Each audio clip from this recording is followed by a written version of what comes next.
Hello. Welcome back. My name's Natalie. This is my YouTube channel where I am exploring many aspects of this human experience. So thank you for being here. I am going to make a slightly different video today. Recently my videos have tended to be kind of mini sermons on the lessons I'm learning or the lessons I've learned along the path of my life and what I'm doing now. And while that is an element I want to touch on today, I felt it would serve me and it may serve you if I share my story and what has brought me here where I am now. I'm so grateful to have these forums where we can connect. It's really possible to feel alone in the world, and we are not alone. You are not alone. And so it's just so beautiful. If the video resonates with you, if it doesn't, totally understand. I welcome your thoughts and comments. But let's dive in.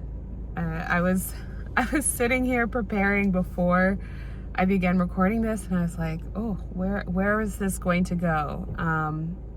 And I'm just going to speak from the heart. I think that is the best approach in general in life. But yeah, so I was born, I'm 29. I was born in the US. I grew up in the Northeast US, and I am mixed race. So my mother is first generation Haitian American, and my father is of European descent, but his family is more established in the US. And I grew up in a small town in rural New England. So definitely there was an experience of being a fish out of water, or a unique fish in the water, shall I say. I think we're all fish in this analogy. But, I felt like I didn't see people that looked like me, or the people that looked like me had different demographic backgrounds. And, these are just external factors.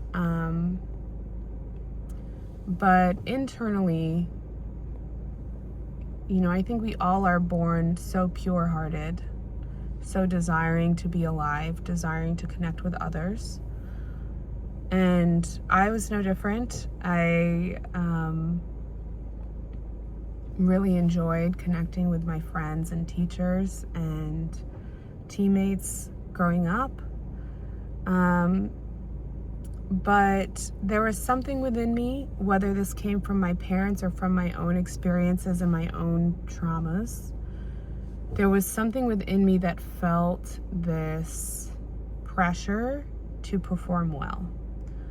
This feeling that if I perform well, if I present well, then the people I care about connecting with will be pleased with me, and they'll be pleased with me, so I'll have the connections I need, I'll receive the love that I need, and life will be good.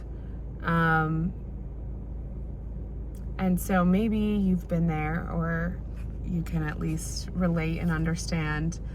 I definitely felt like growing up I was a chameleon. So within my own family, even on my Haitian side, the music we would listen to, the things we would do with our time, the way we managed our time, the traditions that were honored, were different than on the other side of my family. And that difference was highlighted further when my parents divorced when I was 8 years old.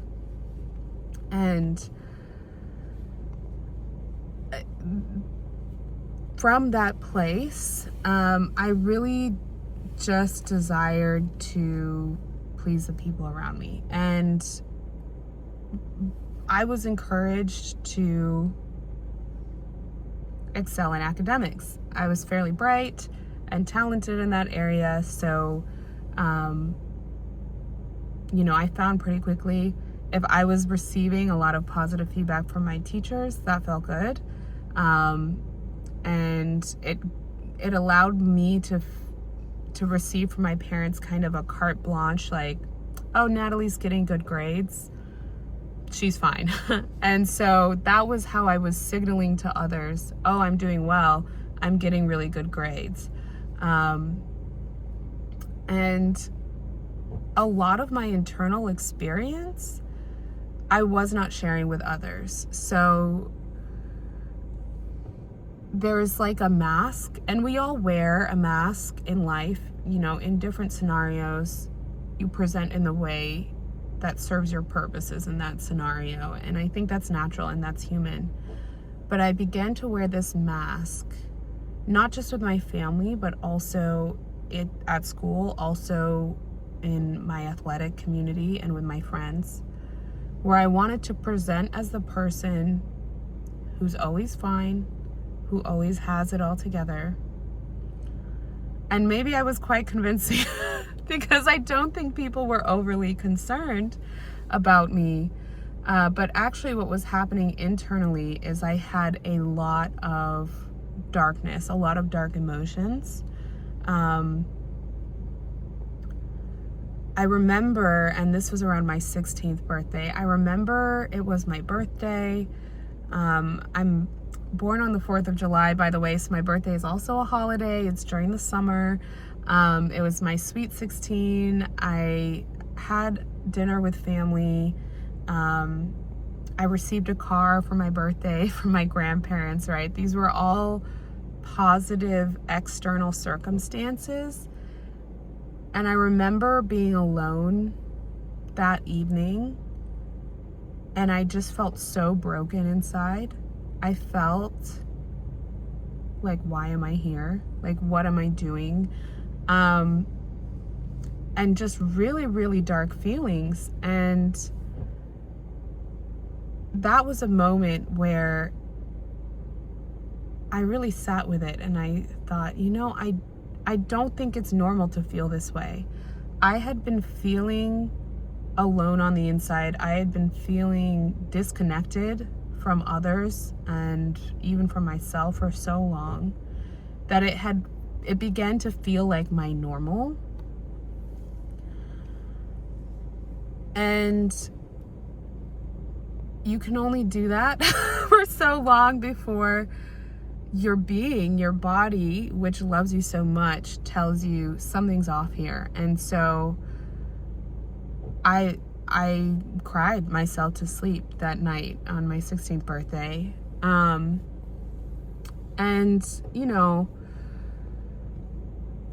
I think it's easy to look at your circumstances and blame how you feel on your circumstances. And I did experience trauma. I experienced sexual trauma at a young age, and subsequently in my teenage years and young adulthood.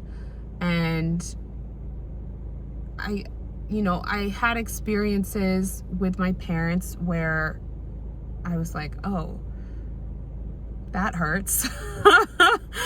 That doesn't feel good. The way they handled this situation made me feel bad.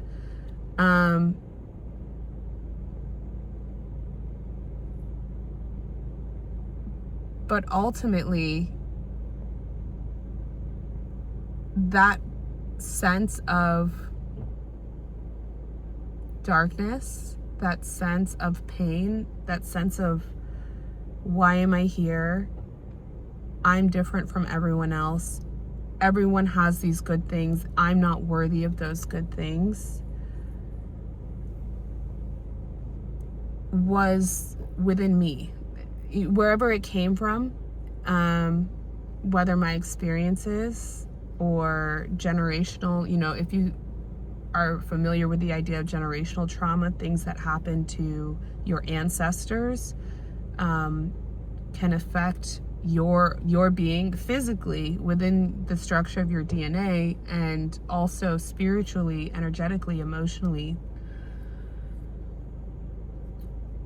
And also, right, in humanity, this is part of our current human collective. Our current culture is kind of a normalization of feelings around worthlessness. So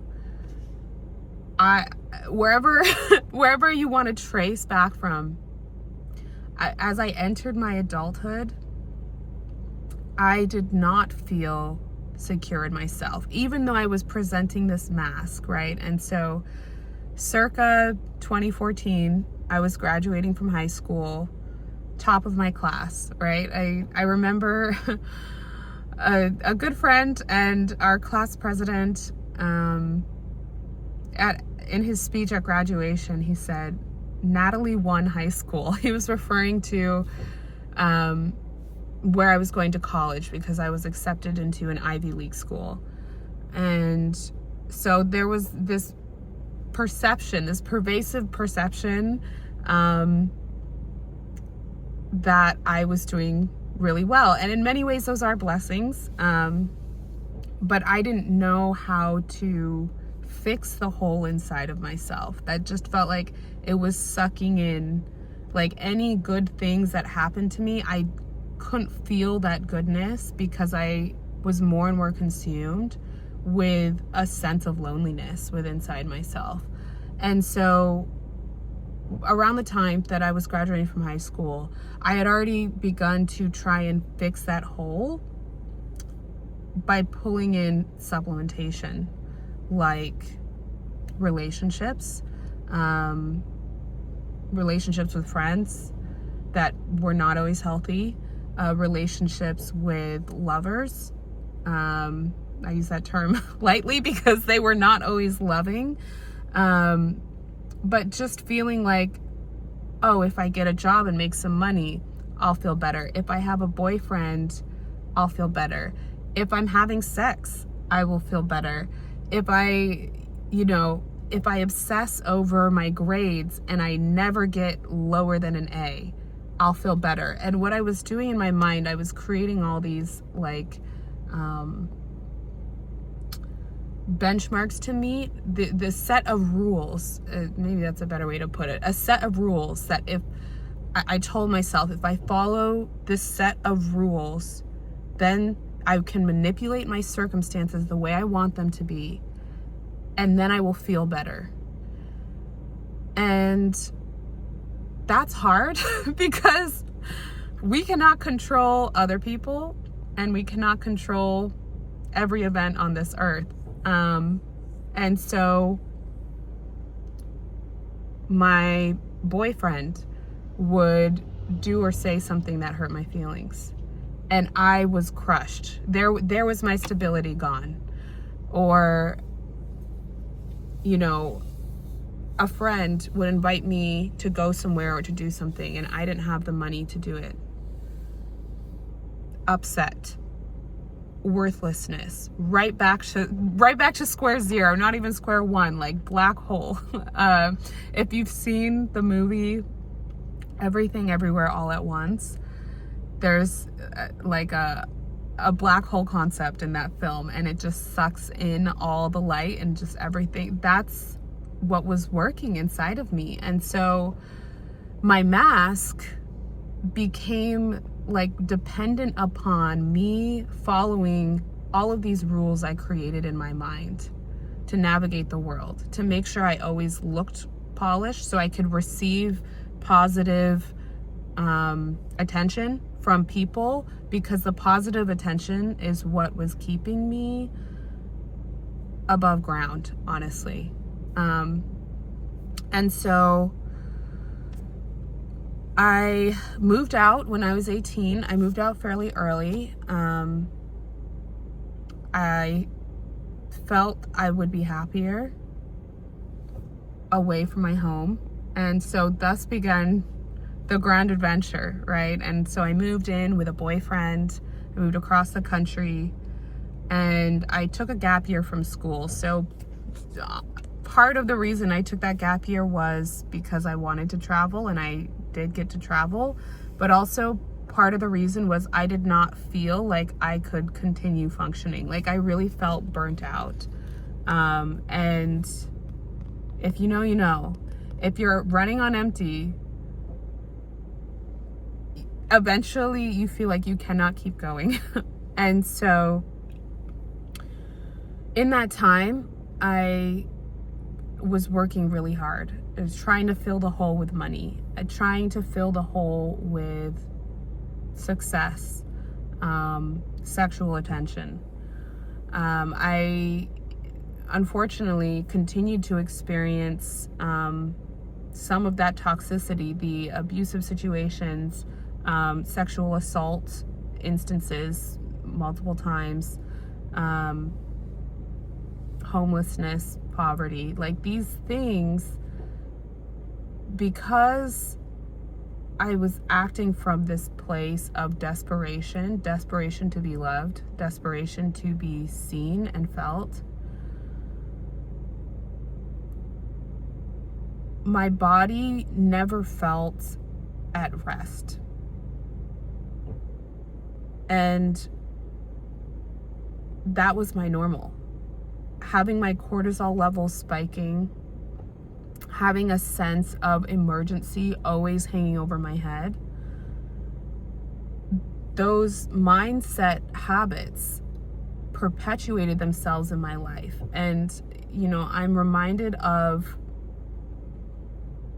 how plants grow, and like a tree. When a tree is like a sapling, it's kind of flexible, but as it continues to grow, the tendencies of that tree become more pronounced. So if the sapling was slightly leaning to the side, as it grows, unless there's a corrective action, the tree will grow into a tree that leans to the side until it's a tree that leans to the side. There's very little corrective action possible. And so this was kind of the rabbit hole I fell down. I was using substances like cannabis, which any substance has its time and place, but you know when you're overusing a substance. I was overusing cannabis.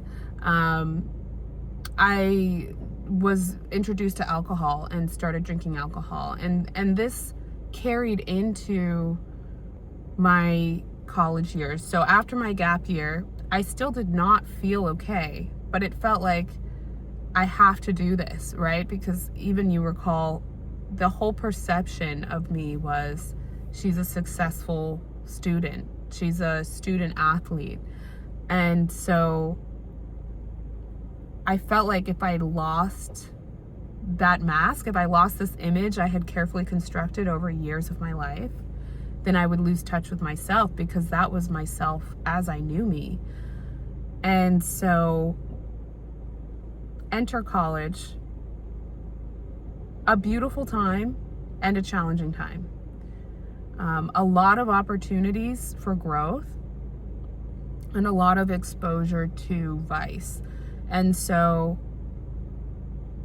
you know, along my entire life path, I think I could say that's the case, but definitely at university, I grew up in a small town in New England, and I was going to school in a thriving city with thousands of students, Ivy League, you know, this immense pressure to demonstrate that you deserve to be in the space, to justify the tens of thousands of dollars that are being spent on your presence. Whether, you know, for me it was loans and scholarship and money from family, but everyone who was in that space knew, you know, the prestige and ambition affiliated with the space, and I felt an enormous pressure to make the most of that time. And in tandem with that, I was struggling. So having moved out when I was 18, I was trying to support myself. So I was working multiple jobs throughout college. I was serving, bartending, working on-campus jobs. I felt incredibly lonely, right? My sense of well-being had been coming from my boyfriend, who I was living with during my gap year, and now I was living on my own. I also had this rigid set of rules that I was following to help me feel okay. And some of those rules related to my living space and my personal wellness routines and hygiene routines. And I felt like I feel okay when I go to the gym 5 days per week. I feel okay when my space is clean. I feel okay when I eat really healthy. And so as the stress levels ramped up in my new environment, I retreated further and further back into those rules, those sets of coping mechanisms that I had been exposed to already. So I had a routine that I would, every day get up early, do the whole class thing, do the whole work thing where I was working after my classes. Then I would go to the gym. The whole day, maybe I'd eat a few bites because I was skipping meals to make my classes and my work. But I, despite however hungry or tired I was, I would go to the gym in the evening. I would work out until the gym closed. Then walking home from the gym, I would smoke weed, consume cannabis, and pass out. And on some nights, like if there were social events, I would, even if I felt overwhelmed by the prospect of attending a social event, I felt I had to participate in the engine of the Ivy League success mill. I had to network. I had to be a part of all these groups. So I would go and be in social spaces where I felt uncomfortable. And then alcohol would be present, and I would consume alcohol to try and feel more comfortable. And my body, this has probably always been true, but I really feel it recently now that I don't really consume alcohol much at all, very infrequently. But my body cannot handle that. I'm like a 5'2" Haitian American lady who's mostly muscle. And so what would happen is I would become blackout drunk very easily in these social situations. I was exhausted, underfed, overstressed, in an uncomfortable situation, and then alcohol was added into the mix. And so that was tough. That led to some hospitalizations, that led to additional experiences of assault. And so I started to have this pattern in my life where I felt restricted to these rules that I had to follow to be okay. Rules that were impossible to follow in the fluctuating circumstances of my life. And when I could not stick with those rules, I would feel incredibly overwhelmed, and I'd reach for coping mechanisms like cannabis, like alcohol, like sexual activity that was not healthy, that was not edifying.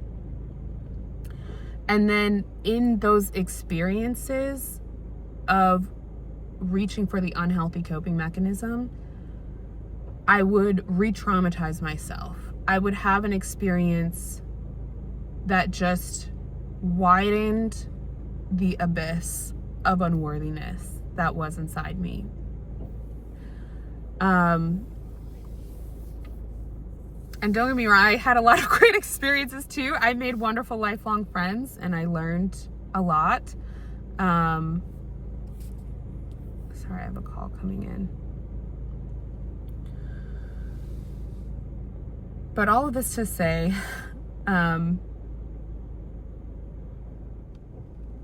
okay. Sorry about that, guys. Phone call from the babysitter. You know you have to take it. If you know, you know. where was I? So yeah, in college, that's when I really started to be faced with my reality of the life I was living and this disconnect between who I was presenting publicly, even publicly meaning my family, publicly meaning my friends, and how I felt on the inside. And that was, let's see, I finished college. I took a little longer than 4 years. I finished college in 2021. That was about 4 years ago. In the time from when I had my darkest days, when I was in abusive relationships, when I was periodically homeless, when I failed my classes and dropped out of school and then had to go back to school and finish. That was so important because I was forced to come into touch with who I am and who I am in relation to the universe. And truly, truly a practice that saved me. It saved me again and again. It connected me with community. It gave me so many tools, healthy tools to use to cope, was my yoga practice. That became not just an escape, at times an escape, but it became a set of rules, right? My mind responds really well to parameters and rules. But my yoga practice was like a set of rules, a set of instructions and practices I could follow based in love, not based in this seeking of external validation, not based in, our cultural paradigms that say this is what wellness looks like, this is what success looks like. As I practice yoga and as I continue to practice yoga more and more, the asana practice, the pranayama breathwork practice, the meditation skills, the internal energetic work, it allowed me to see the threads of myself that had woven this tapestry to make space for this gaping hole that I felt, and to bit by bit understand what was really going on to create that hole in the first place, and then heal from a place of love, heal from a place of worthiness, of knowing my value, of knowing that I am enough. And it has changed my life, and it continues to change my life. I would love to, in a subsequent video, share the story of my yoga journey specifically, and how I've shifted and changed along the path. But truly, for me, the path of being a yogi, of being a yoga teacher, of practicing yoga is being human, and being human from a place that is grounded in love, and ultimately realizing each one of us holds inside of ourselves an infinite source of love, of wellness, of healing energy, of goodness. And if we forget that, if we act as if that is not there, if we are misled or we take missteps away from that truth, disintegration, dismal outcomes, pain and suffering. But as we walk into the truth of who we really are. We are beings filled with light, filled with love, filled with the capacity for creation, filled with inspiration, beautiful ideas, beautiful bodies, beautiful minds. As we walk towards that truth, it's powerful. Not only does it have the power to change lives, my life has been changed, but we can truly show up in the world and impact our communities and change the world. So yeah, this is what lights my fire. This is why I teach yoga. This is why I preach yoga. This is why I come onto YouTube and I'm sharing the videos that I share. If you read my poems, this is where my poems are coming from, the space of the heart of authenticity. And I'm so glad to be here. I truly, my 16th birthday, I thought I might end my life at some point. And I'm so glad that I kept going. I'm so glad that the universe, the divine, however you see it, continued to present opportunities in my path for growth. Because if I had not gone through all of those difficulties, I would never have discovered this deep, infinite source of love and joy within myself. So thank you so much for watching my video. If you enjoy hearing about this, if you want me to expand on any aspect that I've shared here, please comment and let me know. I love you so much. You're beautiful. You're worthy. I'll see you in the next one. Bye.